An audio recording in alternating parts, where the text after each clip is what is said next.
Assalamualaikum! It's me again and again. Tara! Pakita ko sa inyo kung paano ako magpatubo ng toge or munggo.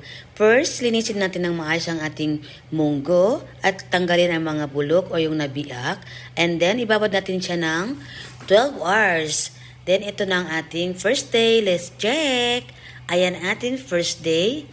OMG, tumubo agad siya. Yan ang first day natin, guys. At i-check natin ngayon ang kanyang second day. Ayan, medyo mahaba-haba na yung iba, pero hindi pa naman siya pantay. At ito ang ating third day. Malapit na siyang mat-harvest. At the final result, fourth day, ganyan ko siya inilagay. Nilagay ko siya sa supot para mag-moist siya, madali siyang tumubo. Ito yung last day natin at mag-harvest na tayo. Ayan, ganyan ko siya nilagay, guys. Nilagay ko siya sa plastic para mag-moist, madali siyang tumubo. Ayan, ganyan siya. Check natin. Ayan, for harvesting na tayo. For the fourth day natin. Ayan, ang ganda ng tubo, ang tataba, nagmana sa akin. O, diba?